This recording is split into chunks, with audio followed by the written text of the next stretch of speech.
In those days, there was no king in Israel. Everyone did what was right in their own eyes. That's what we find in Judges chapter 17, verse 6. In those days, there was no king in Israel. Everyone did what was right in his own eyes. It was an extremely dark time for Israel. Under the leadership of Joshua, the 12 tribes of Israel had entered into the promised land. They had conquered the promised land. And then Joshua continues to point them back, always pointing to the God, because it's always easy. It's so easy to wander, just to be negligent a little bit, to just kind of drift away. And so Joshua is constantly bringing them back. Choose you this day who you will serve. As for me and my house, we will serve the Lord, right? He is constantly trying to bring them back. Joshua dies, and the generation that comes with Joshua dies. And within that next generation, the people of Israel had forgotten God. Spiritual darkness had settled over the land. And because 1 Samuel is a different book than Judges, we often will not correlate the two, that we don't see how they fit together. But 1 Samuel is a continuation of Judges. It's kind of like Star Wars. Anybody ever seen Star Wars? The original, now called A New Hope, right? When I was a kid and I watched that for the first time, I didn't realize that script, that writing that was going across the screen at the very front, at the very first with the music playing, I didn't realize that was important. That you needed to really read that and to understand what was going on with Star Wars. Star Wars is basically starting in the middle of a story, right? That's kind of what 1 Samuel, when we get into 1 Samuel, we need to understand we are getting into a middle of a narrative here. This isn't just like a brand new, has nothing to do with anything that Israel's ever done before. This is in the middle of a narrative. Judges is still going on. Eli and Samuel are Israel's last two judges. So the period that is dealt with in Judges is still the period that is being dealt with in 1 Samuel. And Israel, even at the time of Eli and Samuel, is going through a very dark time in history. It was as if nighttime had descended, never to lift again. That's what it seemed like. There was no king in Israel. Everyone did what was right in their own eyes. But as we get into 1 Samuel, it seems maybe, there's a new hope. The writer of 1 Samuel is bringing about a brand new character, right? He's putting a new character into the mix here. A little baby. Specially born from God to serve the Lord in all that he does. So as we enter into this narrative, we are once again going to look at the 5 C's that we saw last week. We're going to look at them again just to kind of get them hopefully solidified in our minds, right? So the 5 C's, they're not going to be up here this time. 5 C's, though, are characters, and then conflict, and then climax, and then concluding, or the closing, and then the conclusion, right? So those are the 5 C's that we're looking at, because this is a narrative, right? We got to continuously think about it being a narrative, and so there is this arc that happens within narratives. Now, to be honest with you, what we're actually looking at today are a whole bunch of little tiny narratives that's going to make up one big narrative, okay? So I'm not going to pretend like there's not like small narratives in there. There are small narratives, but it's making up one large narrative that we're going to look at, okay? So these shorter ones are forming our understanding of what the point of the larger one is. So if you will, please, stand one more time, if you can, for the honor of the reading of God's Word. We're going to start at verse 12 of chapter 2, 1 Samuel chapter 2, verse 12. And we're going to go until verse 21. But we're going to be dealing with 2:12 through 3:21. So basically half of chapter 2 and all of chapter 3. Now the sons of Eli were worthless men. They did not know the Lord. The custom of the priest with the people was that when any man offered sacrifice, the priest's servants would come while the meat was boiling with a 3-pronged fork in his hand. Not a 4-point, not a 2-point, a 3-point. Don't know why.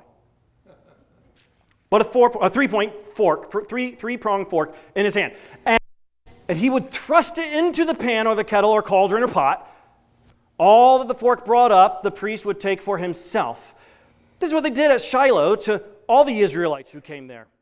Moreover, before the fat was burned, the priest's servants would come and say to the man who was sacrificing, "Give meat for the priest to roast.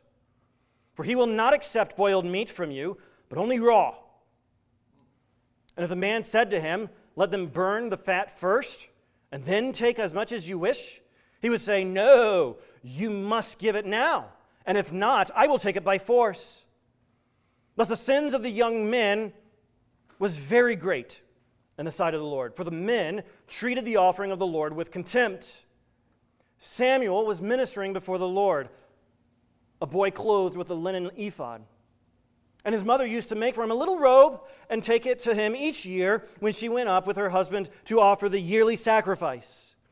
Then Eli would bless Elkanah and his wife and say, "May the Lord give you children by this woman for the petition she asked of the Lord." So then they would return to their home. Indeed, the Lord visited Hannah, and she conceived and bore 3 sons and 2 daughters, and the boy Samuel grew in the presence of the Lord. Thank you. You guys may be seated. Did my mic go off? It feels like my mic went off. Sounds like my mic went off. Is it still working? It sounded like in the middle of it just went off. Is it okay? Okay. Never mind then. My ears are playing tricks on me. So here we go. We're going to start right back with the characters because we get some characters here. Characters are quickly given in this narrative. So we go back to verse 12.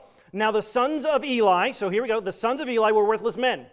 They did not know the Lord. Now we saw last week as we got into 1 Samuel chapter 1 and 2, we saw that those sons of Eli were named Hophni and Phinehas.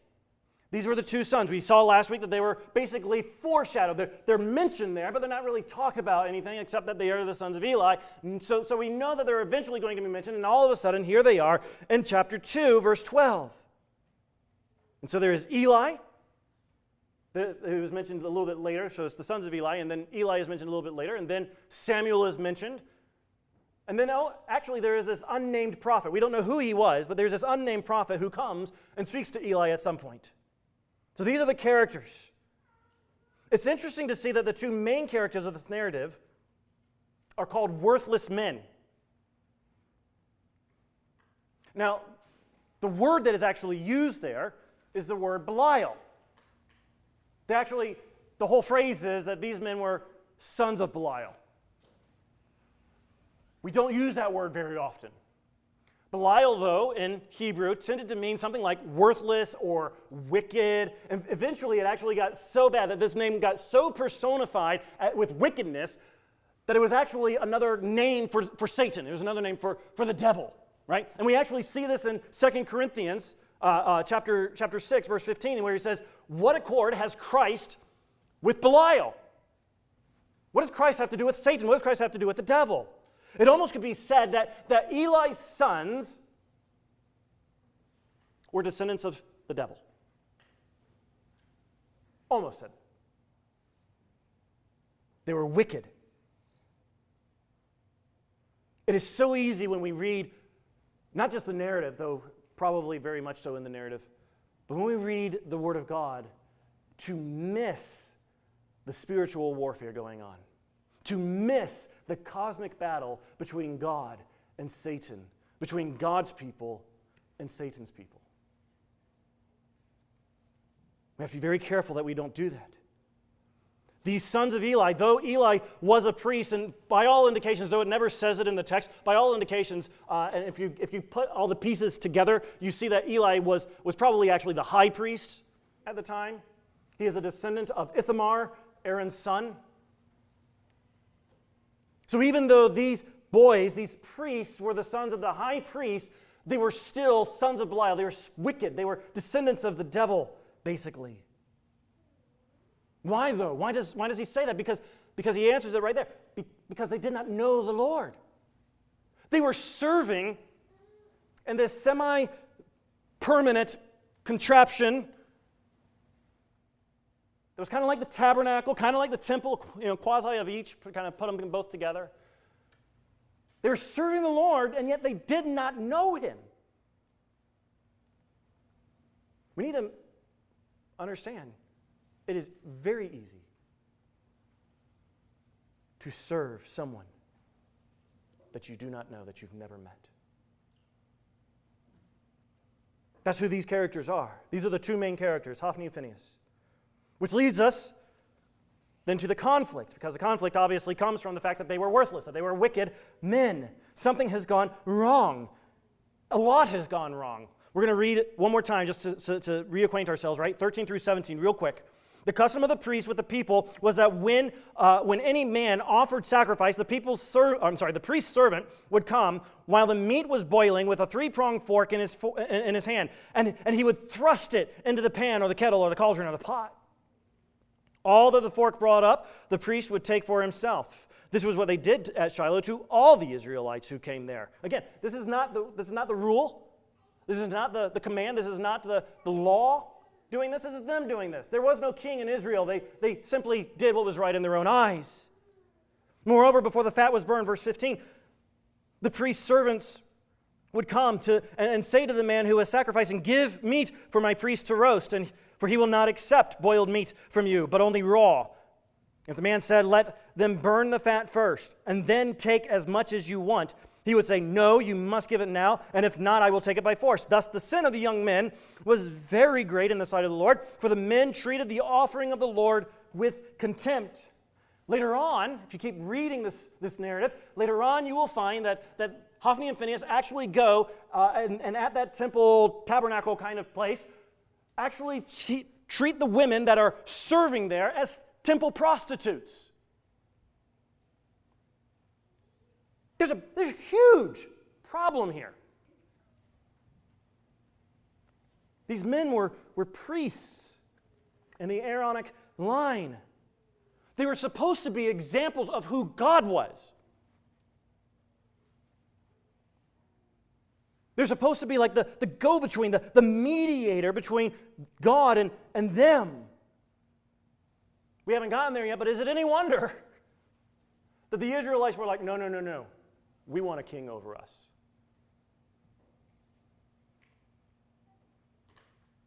They didn't regard God.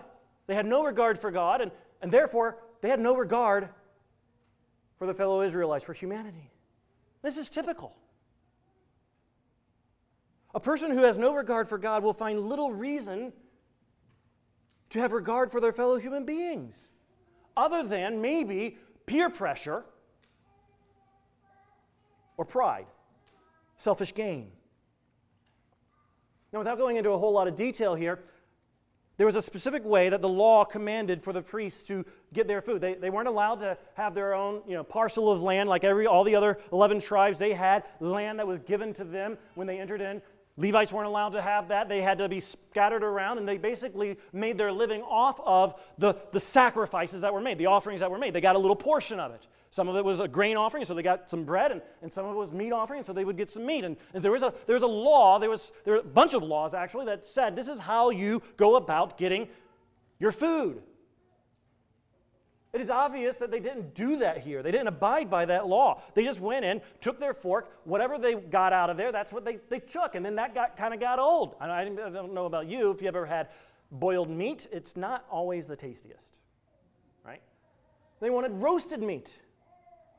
And so they would go, and there would be this peace offering. It's something called the peace offering. And the animal would be slaughtered, and then the breast would be cut away from the animal. And then they would take that, and as well as the right thigh and such, and they would take that, though, and they would take the breast, and they would wave the meat up in the air. It was called the wave offering, right? That they would do this beforehand. And then they would take the fat, they would cut it off, they would burn it for the Lord, because that's the best smelling part, right? When you smell the fat baking and roasting and everything, it smells so good. And right, it's supposed to be like this aroma, this wonderful aromatic smell that's going to the Lord. And the priest said, no. We're not just taking our portion, we're taking the Lord's portion with it. They had no regard for man. They had no regard for God. Hophni and Phinehas were wicked descendants of the devil, basically. As Paul would later on say in Philippians 3:19, It's a great and apt description of Hophni and Phinehas.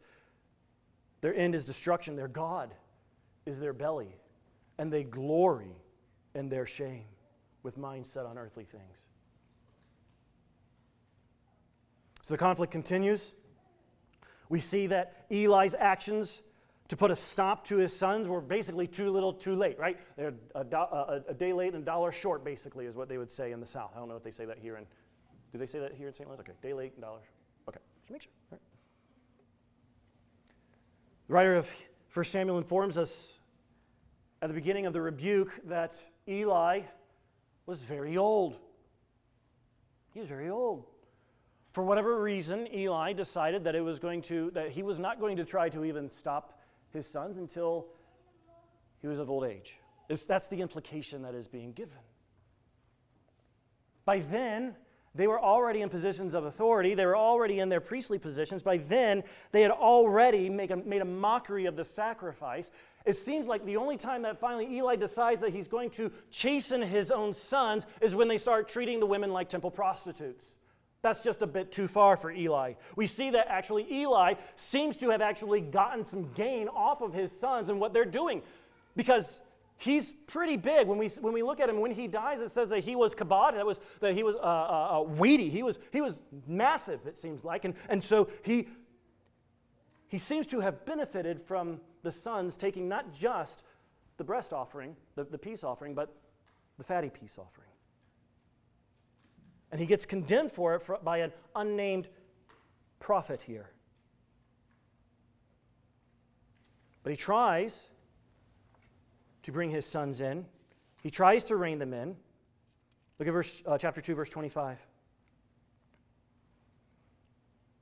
If someone sins against a man, God will mediate for him. But if someone sins against the Lord, who can intercede for him? And then we hear the sad truth. But they would not listen to the voice of their father, for it was the will of the Lord to put them to death. Isn't that an interesting verse? That is probably the most interesting verse in this chapter, at least in my mind. Why was it that Eli's sons wouldn't listen to their father? Because it was the will of the Lord to put them to death. God's justice would prevail. Paul wrote that the wages of sin is death. And Eli was correct when he asked the question, if someone sins against the Lord, who can intercede for him? That's a good question. Because the answer is obvious, that there is no intercession for those who sin against the Lord. At least it was that way from the time that Eli asked the question until the time that Christ came. When Jesus Christ came, he brought intercession. One thing that Eli didn't understand, or at least didn't say here, was that every sin is a sin against the Lord. Every sin is cosmic treason against God Almighty. Which is why all have sinned and all have fallen short of the glory of God. And that's why there is only one intercessor between God and man. Go with me real quick. Romans chapter 3.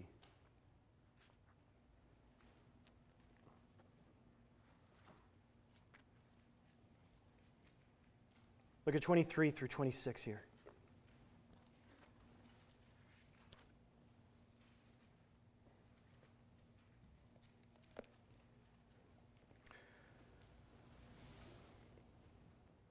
Romans 3, 23 to 26. For all, every single one of us, all have sinned and fall short of the glory of God, and are justified by His grace as a gift through the redemption that is in Christ Jesus, whom God put forward as a propitiation, as the satisfaction of His wrath, right? That's what propitiation means. Satisfaction of his wrath by his blood to be received by faith. This was to show God's righteousness because in his divine forbearance, he had passed over former sins. It was to show his righteousness at the present time so that he might be just and the justifier of the one who has faith in Jesus. Who can intercede? Only one. Jesus Christ the righteous.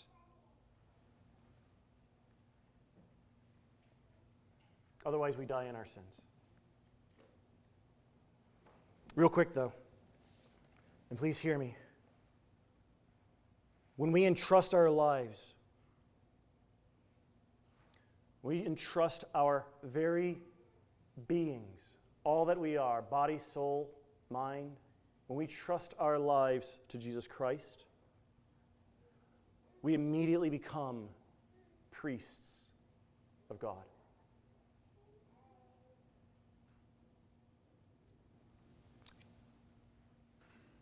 Some of you may have heard of the term or the phrase priesthood of the believer. Anybody raise your hand if you've heard of the priesthood of the believer? Okay, some of you have, some of you haven't. How about have you heard of priesthood of all believers?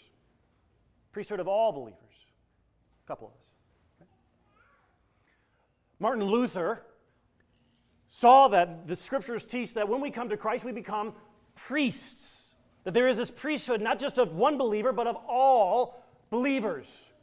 Eventually, somehow down the line, it got changed to a singular form, that is the priesthood of the believer. But if you actually look, even in the Baptist Faith and Message 2000, you go all the way back to 1689 confession and such, you will see that it is not the priesthood of the believer, but the priesthood of all believers, because we are not in this alone, we are in this with one another. So that if there is one of us who is getting off track, whether it's theologically or whether it's through practice, what we're doing, the other priests, all of us can come beside that person and get them back on track. We are priests, not unto ourselves. We are priests unto God with our fellow priests and Jesus as the high priest. This is huge. Don't miss this. Let's go real quick. First Peter chapter 2.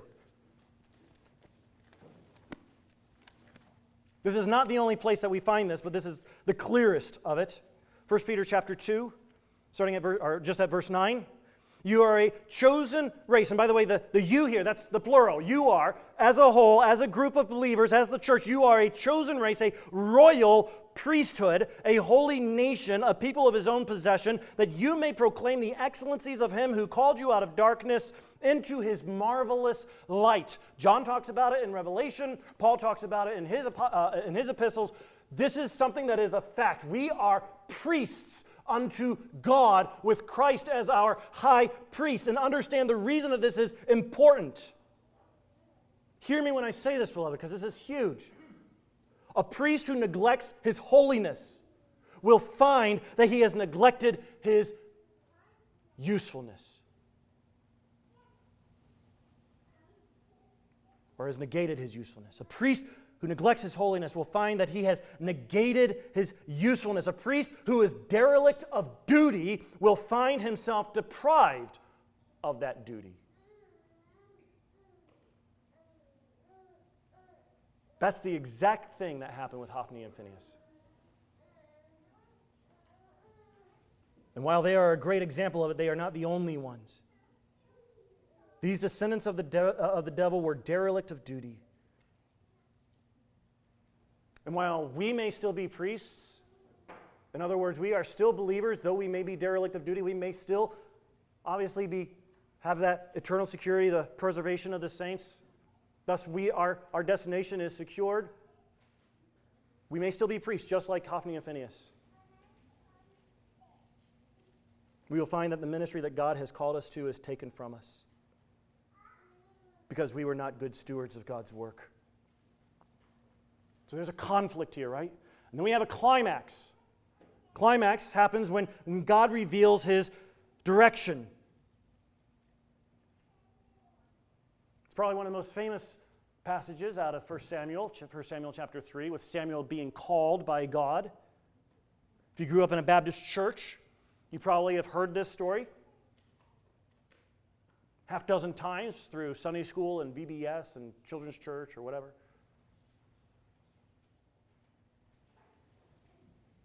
But we may have missed the symbolism that is here in this story. Let's look at verses 1 and 2, chapter 3, verses 1 and 2. Now the boy Samuel was ministering to the Lord in the presence of Eli. And the word of the Lord was rare in those days. There was no frequent vision. At that time Eli, whose eyesight had begun to grow dim so that he could not see, was lying down in his own place. So here we have, first off, a stark contrast between Samuel and Hophni and Phinehas. Stark contrast between the two. Hophni and Phinehas, they were basically doing all that they could to serve themselves. But here is Samuel ministering to the Lord.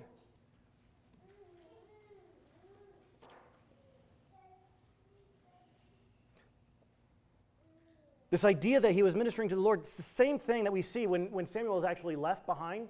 If you remember, go back to last week's passage where Hannah actually leaves him, and so he was standing there. He was there. The boy Samuel was ministering to the Lord in the presence of Eli. Same words. This is continuously repeated in this passage, in these passages. We see this again in verse 18, chapter 2, verse 18. Except there it says that he's ministering to the Lord and that he was wearing a little ephod, which is like kind of like a little apron that went down to the waist. It was a priestly garment. Right? So here's this little boy wearing this ephod because he was playing the part of a priest. He was actually within the Levitical line. He was playing the part of the priest. Kind of like a foreshadowing, once again, a foreshadowing of what was going to come later on. But then we see also in these verses that the word was rare in those days. The word of the Lord was rare in those days. And after to explain, there we see that there was no frequent vision. And then, on top of that, the very next verse was that Eli had pretty much lost his eyesight. Do you see the symbolism there?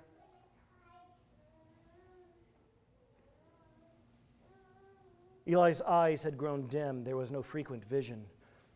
It's powerful imagery that Eli had drifted away from God in his old age, which is so easy to do, and it so often happens to men in the Bible.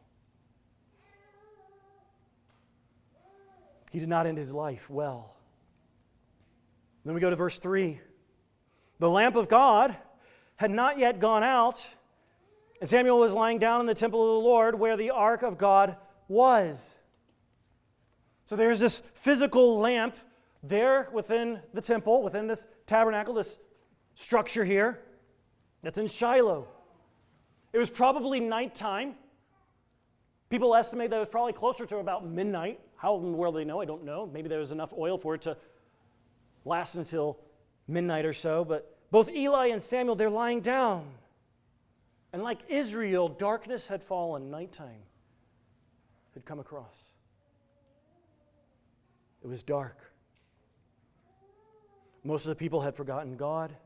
The very priests who were supposed to represent him and proclaim his excellencies despised him and lived as they pleased. But the lamp had not gone out.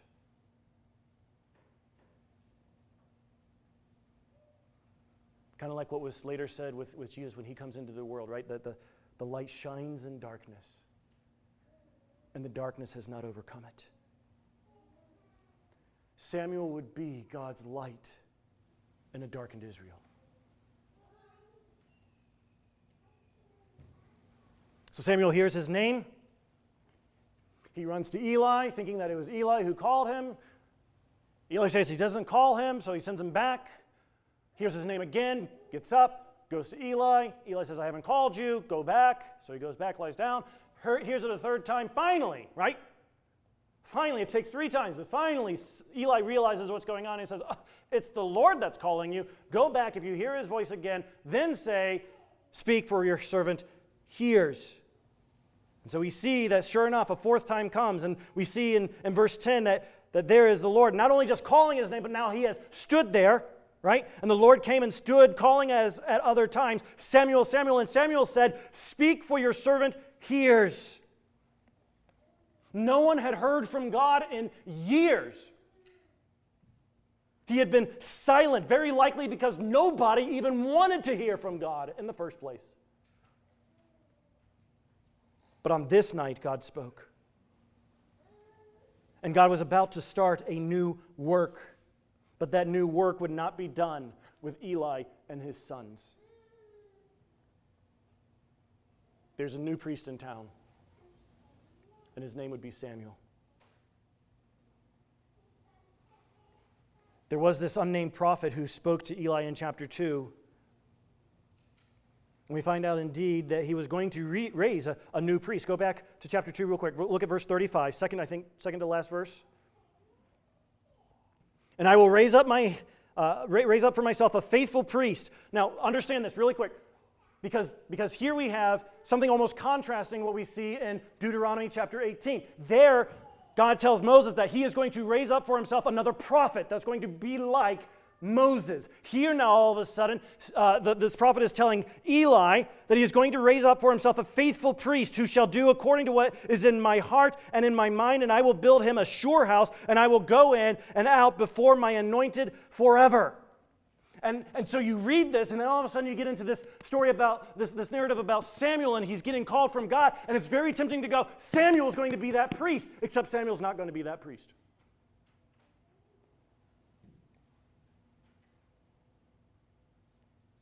It's almost like a bait and switch. So, it's not him. Because what we see is that this sure house, right? This sure house, he's going to confirm this house. In other words, kind of like David, the Davidic house, right?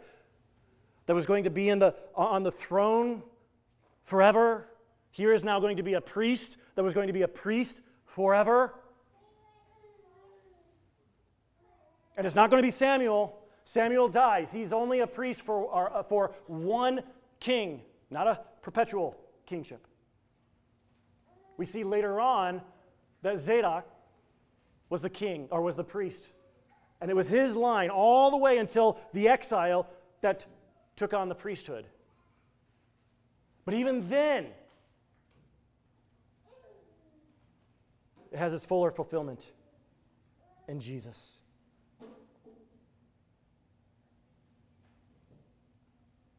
The ultimate fulfillment was when Jesus came. He was going to be a priest like none other. You don't have to go there, but it's going to be up here. Hebrews chapter 7, verse 23 to 25. The former priests were many in number because they were prevented by death from continuing in office. But he holds his priesthood permanently because he continues forever. Consequently, he is able to save to the uttermost those who draw near to God through him, since he always lives to make intercession. There's that word again. If somebody sins against God, who is going to be able to make intercession? Jesus the high priest is. He always lives to make intercession for those who trust in him. So here is God, and he's talking to Samuel. And he's telling him that there's going to be something new going on. This is the direction of the divine taking place. This is not, we tend to get confused. We look at this because there is this story of Samuel being called. We can kind of think that's what the story's about. It's not. This is the direction of the divine taking place. This is something new happening. This is where God is telling Samuel, I'm done with Eli, and I'm done with Hophni and Phinehas. I'm starting something new, and I'm going to use you to do it. God was about to shake things up in Israel, and Samuel would be his willing servant. Beloved, there is no greater joy than to be the willing servant of God Almighty. No greater joy.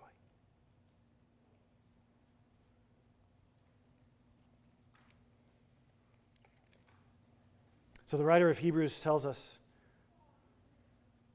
that Jesus became the high priest, not in the line of Aaron, but in the line of Melchizedek. And when there is a new priesthood, then ultimately the law is done away with, the ceremonial law that goes along with it. It's no longer valid.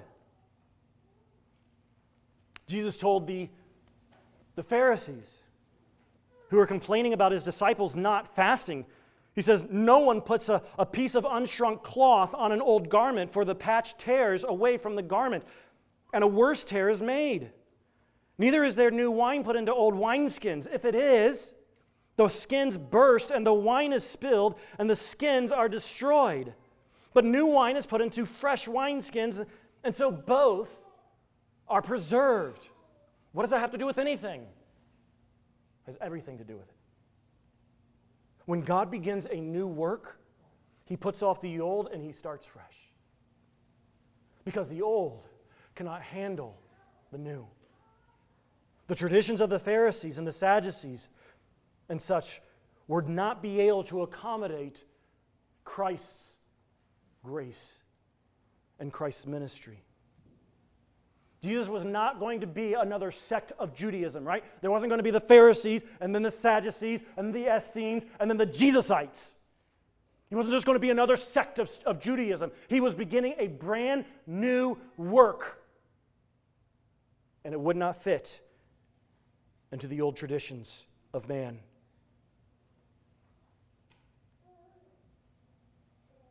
And so that old cloth or those old wineskins, symbolic of the old traditions of humanity. He's not talking about the law of the Old Testament. Don't get me wrong, okay? That's not what I'm saying. Old traditions of humanity. Like an old cloth, we have okay. I am probably weird. I don't know.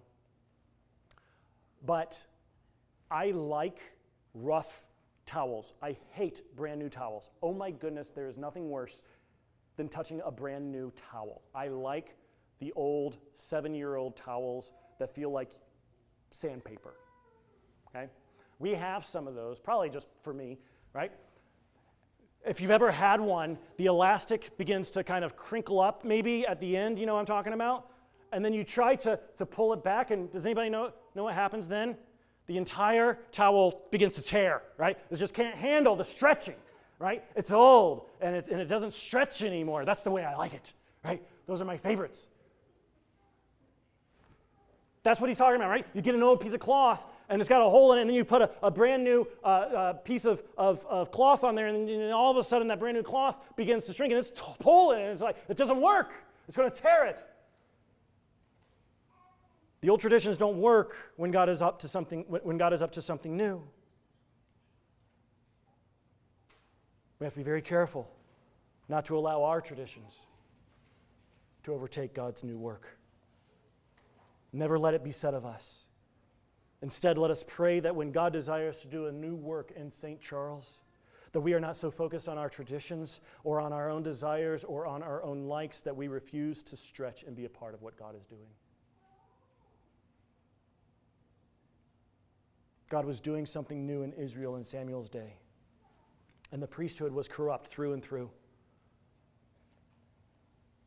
So before he could do something new, he had to do away with the old. Samuel is going to usher in a new time by God's bidding. And it would ultimately be the time of the kings. It would be a time of prophets. Not since Moses had there been a prophet that was named. Samuel is the first prophet. We go through Joshua, Judges, and Ruth, and not one named prophet. Samuel is that first prophet to be named since Moses. But then we see not just Samuel. We see Nathan and Gad and Elijah and Elisha and Jonah and Obadiah and Habakkuk, and the list goes on and on and on. So then the narrative closes, or is closing out, and we see that Samuel is just lying there, right? Can you imagine some young child having to go and tell the person who is rearing them that God is going to do away with their sons his sons and him as well. But God's done with them, and they will die. So he lies there until morning, right? Very worried, I'm sure, about what he has heard. He's worried that he's going to have to tell Eli. He knows that Eli is going to ask him, I'm sure, right? And sure enough, Eli calls on young Samuel to tell him all that God said, and he puts a lot of pressure on him to do so. So Samuel, verse 18. So Samuel told him everything and hid nothing from him. And he said, it is, and this is Eli speaking here, it is the Lord, let him do what seems good to him. So even though Eli's eyes were dim, he at least still could see God's sovereignty and providence.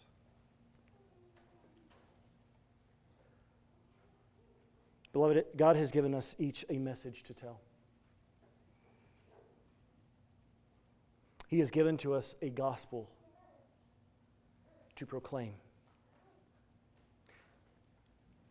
And it is very likely that most people will not respond like Eli responded. But that doesn't mean that we don't have to proclaim it. We can certainly hope for that good response, but fearing we will not receive it is not a reason enough to not tell. But I think, to our shame, that we believe it is. Then we see the conclusion here. Look at verses 19 through 21. And Samuel grew, and the Lord was with him, and let none of his words fall to the ground. And all Israel, from Dan to Beersheba, knew that Samuel was established as a prophet of the Lord. And the Lord appeared again in Shiloh. For the Lord revealed himself to Samuel at Shiloh by the word of the Lord. Think about your reading again of the Old Testament, right? You've read Judges, very disheartening. Darkness has fallen. We read Ruth. Ruth is very disheartening, except there is a little bit of light, obviously, right? It's almost like the ending is they lived happily ever after, almost that way. And then we get back into Samuel, and it begins to get really dark again. And there's sadness, and then there's joy, and then there's really dark times. But when we get to these verses, these last 3 verses of chapter 3, it's like hope is being restored. I think there's some symbolism again. I really do. Look at verse 15. Samuel lay until morning, and then he opened the doors of the house of the Lord. Samuel was afraid to tell the vision of Eli. Very much reminds me of Jesus when Peter had declared him to be the Christ, the Son of the living God, and Jesus tells them that they have been given the keys. Right? Whatever they bind in heaven, whatever they bind on earth shall be bound in heaven, whatever they loose on earth shall be loosed in heaven. Here is Samuel, and he's opening up the doors. He's opening up the door to the house of the Lord. There is light again. The morning has come, and light is going out, and the doors are opened. God is back. Samuel is growing. And God is using this man in his way among his people all over again. Jesus said in the Sermon on the Mount, he says in Matthew chapter 5, he says, "You are the light of the world. A city on a hill cannot be hidden, nor do people light a lamp and put it under a basket, but on a stand, and it gives light to all in the house. In the same way, let your light shine before others so that they may see your good works and give glory to your Father who is in heaven." And here is my question. In what way is God using you in this world?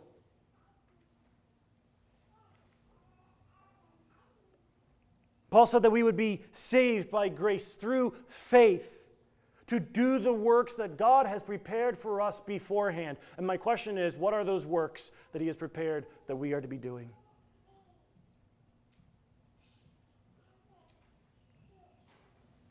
Are you to be a missionary? Shining a light in a dark land? A family member shining a light in a dark home? A student shining a light in a dark school? A neighbor shining a light in a dark community? In what way will you open the door to the house of the Lord for those around you?